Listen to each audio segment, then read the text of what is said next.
하나님이 사랑하시는 비산동교회 성도님들, 지난 하루 동안 평안하셨습니까? 주님의 말씀은 우리의 삶의 빛이며 등불이 됩니다.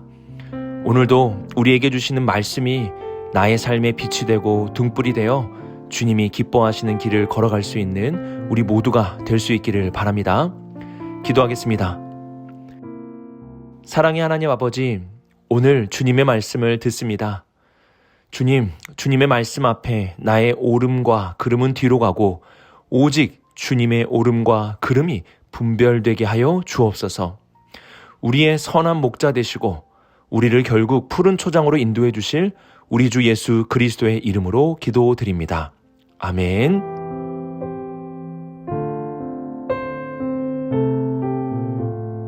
오늘 우리에게 주시는 하나님의 말씀은 이사야 16장 1절에서 14절까지 말씀입니다. 하나님의 말씀을 함께 읽겠습니다. 너희는 이 땅 통치자에게 어린 양들을 들이되 셀라에서부터 광야를 지나 딸 시온산으로 보낼지니라. 모압의 딸들은 아르논 나루에서 떠다니는 새 같고 보금자리에서 흩어진 새 새끼 같을 것이라. 너는 방도를 베풀며 공의로 판결하며 대낮에 밤같이 그늘을 지으며 쫓겨난 자들을 숨기며 도망한 자들을 발각되게 하지 말며 나의 쫓겨난 자들이 너와 함께 있게 하되 너 모압은 멸절하는 자 앞에서 그들에게 피할 곳이 되라. 대저 토색하는 자가 망하였고 멸절하는 자가 그쳤고 압제하는 자가 이 땅에서 멸절하였으며 다윗의 장막의 인자함으로 왕위가 굳게 설 것이요 그 위에 앉을 자는 충실함으로 판결하며 정의를 구하며 공의를 신속히 행하리라. 우리가 모압의 교만을 들었나니 심히 교만하도다. 그가 거만하며 교만하며 분노함도 들었거니와 그의 자랑이 헛되도다. 그러므로 모압이 모압을 위하여 통곡하되 다 통곡하며 기라레셋 건포도 떡을 위하여 그들이 슬퍼하며 심히 근심하리니 이는 헤스본의 밭과 신마의 포도나무가 말랐음이라. 전에는 그 가지가 야셀에 미쳐 광야에 이르고 그 싹이 자라서 바다를 건넜더니 이제 열국의 주권자들이 그 좋은 가지를 꺾었도다. 그러므로 내가 야셀의 울음처럼 신마의 포도나무를 위하여 울리라. 헤스본이여 엘르알레여 내 눈물로 너를 적시리니 너의 여름실과 네 농작물의 즐거운 소리가 그쳤음이라. 즐거움과 기쁨이 기름진 밭에서 떠났고 포도원에는 노래와 즐거운 소리가 없어지겠고 틀에는 포도를 밟을 사람이 없으리니 이는 내가 즐거운 소리를 그치게 하였음이라. 이러므로 내 마음이 모압을 위하여 수금같이 소리를 바라며 내 창자가 기라레셋을 위하여 그러하도다. 모압이 그 산당에서 피곤하도록 봉사하며 자기 성소에 나아가서 기도할지라도 소용없으리로다. 이는 여호와께서 오래전부터 모압을 들어 하신 말씀이거니와 이제 여호와께서 말씀하여 이르시되 품꾼의 정한 해와 같이 3년 내에 모압의 영아와 그 큰 무리가 능욕을 당할지라. 그 남은 수가 심히 적어 보잘것없이 되리라 하시도다. 아멘.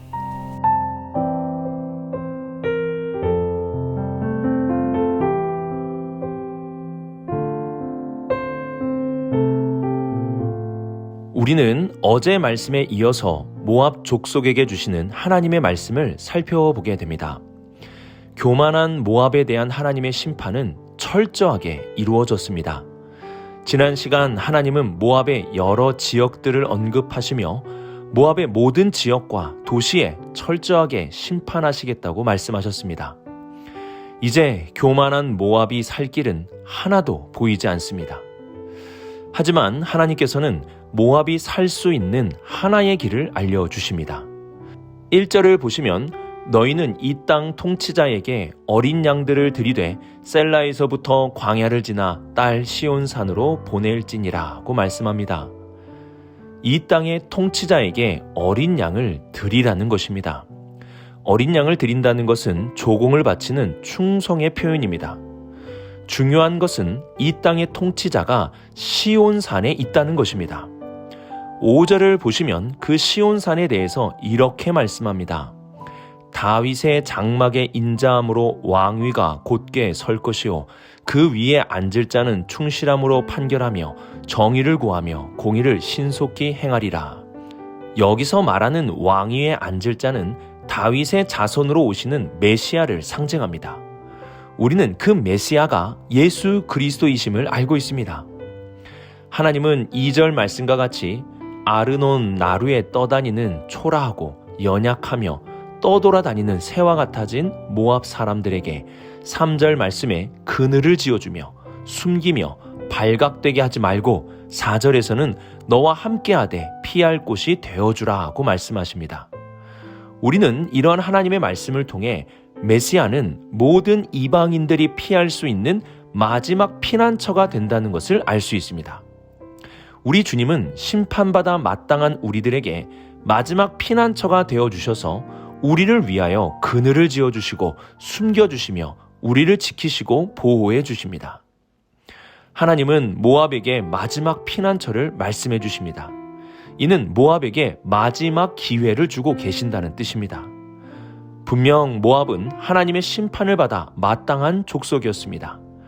그러나 하나님은 이방 족속이어도 매정하게 그들을 심판하지 않으셨습니다. 9절을 보시면 그러므로 내가 야셀의 울음처럼 신마의 포도나무를 위하여 울리라 하고 말씀하십니다. 야셀과 신마는 모압의 도시를 가리킵니다. 하나님은 모압을 위해 우십니다. 11절을 보시면 이러므로 내 마음이 모압을 위하여 수금같이 소리를 바라며 내 창자가 길할레셋을 위하여 그러하도다 라고 말씀하십니다. 마음과 창자는 우리의 중심과 본심을 의미하는 것입니다. 하나님은 마음과 중심을 다해 모압을 불쌍히 여기시며 그들을 위해 슬퍼하십니다. 우리는 이방 족속과 세계 열강을 심판하시는 하나님의 공의에 대해서 계속 살펴보고 있습니다. 그러나 이러한 공의 속에서도 하나님은 피할 길과 살 길을 제시해 주십니다. 그들이 살 수 있는 마지막 길을 제시해 주시는 것입니다. 이는 하나님의 공의 안에 있는 사랑이며 우리를 불쌍히 여겨주시는 하나님의 긍휼과 자비입니다.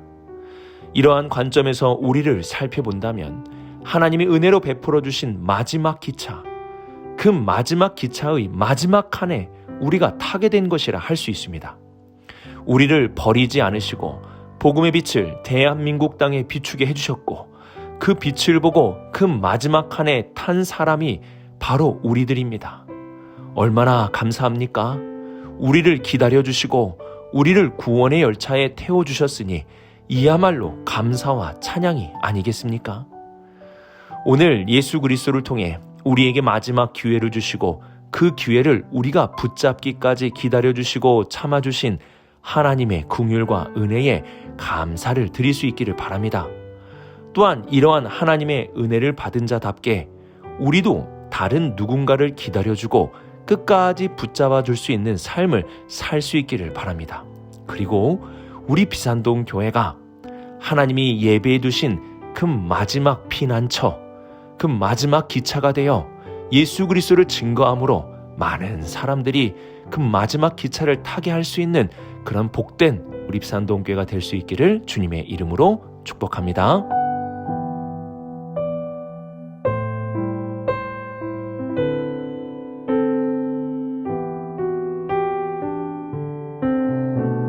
육 절 말씀을 보시면 모압은 정말 교만한 족속이라는 것을 알 수 있습니다. 교만이라는 말이 무려 3번, 교만과 비슷한 거만까지 포함하면 한 구절에 무려 4번이나 모압이 교만하다고 말씀하십니다. 이러한 모압 족속에게 기회를 주시는 하나님의 은혜도 크지만 이러한 은혜 앞에서 큰 교만을 가지고 있는 모압 족속의 모습도 너무나 안타까울 뿐입니다. 6절 하반절을 보시면 그들이 교만함으로 자랑했던 모든 것이 헛되다고 말씀합니다. 자랑이라는 것은 사실 나쁜 것은 아닙니다. 바울도 자랑을 했었던 사도입니다. 하지만 자랑이라는 것이 교만이라는 터 위에서 나오는 것이라면 그 자랑은 헛된 자랑에 불과합니다. 우리가 잘 알고 있듯이 하나님은 교만한 자를 심판하십니다. 그러므로 교만 위에 쌓은 것을 자랑한다면 그것은 결국 심판받게 될 것이고 아무것도 남지 않게 될 것입니다. 모압은 교만함으로 자랑할 것이 있었습니다. 7절부터 10절까지 보시면 공통적으로 포도에 대해서 언급하고 있음을 볼 수 있습니다. 자료를 찾아보니까 당시 모압은 포도 재배를 주력으로 했던 나라로서 수출까지 할 정도로 포도에 대한 자부심과 포도로 인한 풍요로움이 있었던 나라였습니다. 그들은 이러한 자신들을 부강하게 해주고 먹고 살게 해준 포도를 자랑했습니다.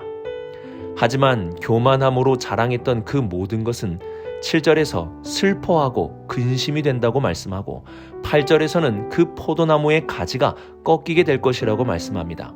9절에서는 포도나무를 위하여 울고 이제는 즐거움이 그쳤다고 말씀하고 10절에서는 즐거움과 기쁨이 기름진 밭에서 떠났고 포도원에서는 노래와 즐거운 소리가 없어지겠고 틀에는 포도를 밟을 사람이 없으리니 이는 내가 즐거운 소리를 그치게 하였음이라고 말씀합니다.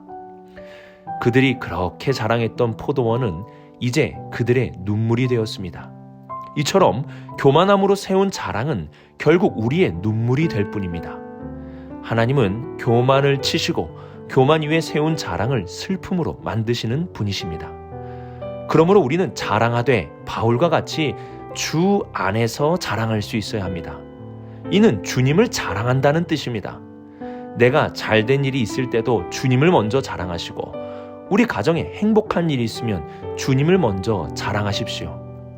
주님이 없는 자랑함은 결국 모압과 같이 교만 위에 세운 자랑이 될 수 있습니다. 우리 주님을 자랑합시다. 지금까지 지내온 모든 것이 주님의 은혜가 아닙니까? 내가 지금 살아 숨쉬는 모든 순간이 다 주님의 은혜 아닙니까? 그러므로 우리 주님을 더욱 자랑합시다. 주님 안에서 자랑하는 자는 주님이 높이시고 주께서 주신 은혜와 사랑 그리고 풍성함이 끊어지지 않게 될 것입니다.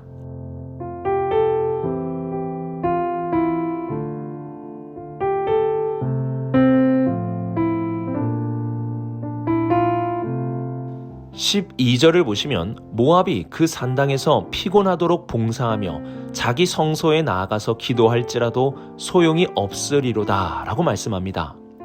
모압의 교만은 자신의 포도를 자랑하면서 그치지 않습니다. 교만은 하나님을 의지하지 않는 마음에서 나타나기도 합니다. 모압은 하나님의 마지막 기회, 시온 산으로 그리고 메시아에게 돌아오라는 말씀을 듣지 않고 있습니다. 이들은 시온 산이 아닌 그들의 산당에 가서 그들의 신에게 기도하고 있습니다. 얼마나 열심히 기도했는지 피곤하도록 봉사하였다고 말씀합니다. 마치 엘리야 시대에 바알 제사장들이 해가 지도록 자신의 몸을 자해하면서까지 바알에게 기도하고 부르짖음과 같이 모압 사람들이 자신들의 산당에서 그러고 있는 것입니다. 하지만 아무 소용이 없었습니다. 하나님은 오래전부터 우상은 사람이 만든 것으로 사람의 욕심과 사람의 이기심의 창조물임을 알려주셨습니다. 내가 만든 우상을 내가 의지한다는 것만큼 어리석은 삶이 어디 있겠습니까? 하나님은 우리가 만든 신이 아닙니다.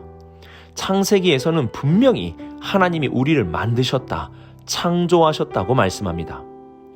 우리의 창조주이신 하나님은 우리의 문제를 아시고 우리의 문제를 해결하실 수 있는 유일한 길을 제시해 주시는 분이십니다. 그러나 모압 사람들은 이러한 창조주 하나님을 향해 가는 것이 아니라 자신의 손으로 만든 산당에서 자신의 손으로 만든 우상을 섬기고 있습니다. 결국 모압은 하나님이 주신 마지막 기회를 저버렸습니다. 그래서 14절에 이제 여호와께서 말씀하여 이르시되 품꾼의 정한 해와 같이 3년 내에 모압의 영하와 그 큰 무리가 능욕을 당할지라 그 남은 수가 심히 적어 보잘 것이 없이 되리라 하고 심판을 선언하십니다. 어제 우리가 살펴본 하나님의 심판은 철저함에 대한 것이라면 14절 말씀의 심판은 확실함을 말하는 것입니다. 3년 내라는 시간을 정하실 정도로 모압에 대한 심판의 확실함을 말씀하십니다. 하나님의 모든 기회를 저버리고 자신의 손으로 만든 우상을 의지한 모압은 결국 확실한 심판을 선고받게 되었습니다. 우리는 지혜를 가져야 합니다. 내가 만들고 내가 이룬 것을 의지하는 삶이 아니라 나를 만드신 하나님을 의지해야 합니다. 하나님께 돌아가는 것이, 그리고 예수 그리스도 안에 있는 것이 우리에게 주어진 마지막 기회라는 사실을 우리는 잊어서는 안 됩니다. 오늘의 말씀을 묵상하며 우리는 우리에게 주신 마지막 기회, 그 마지막 예수 그리스도의 구원의 열차를 놓쳐서는 안 됩니다. 구원의 열차 안에 있음에 감사하며 찬양할 수 있어야 합니다. 그리고 자랑하되 주님을 자랑할 수 있어야 합니다. 주님이 없는 자랑은 결국 모압과 같은 교만 위에 세운 자랑이 될 수 있습니다. 마지막으로 내가 만들고 내가 이룬 것을 의지하는 삶이 아니라 나를 만드신 하나님을 전적으로 의지하며 살아갈 수 있는 우리 모든 성도님들이 될 수 있기를 주님의 이름으로 축복합니다. 기도하겠습니다. 사랑의 하나님 아버지, 주님의 구원의 열차에 우리를 태워주시고 구원으로 향하는 열차 안에서 행복을 누리게 해주심에 감사를 드립니다. 우리 안에 그 열차를 벗어나려는 교만의 마음이 없게 하시고 나를 자랑하는 것이 아니라 오직 주님을 자랑하는 우리 모두가 되게 하여 주옵소서. 그래서 주님이 오시는 그날까지, 또한 주님이 부르시는 그날까지 주님을 더욱 의지하며 믿음으로 살아가는 우리 모두가 되게 하여 주옵소서. 이 모든 말씀 우리 주 예수 그리스도의 이름으로 기도드립니다. 아멘.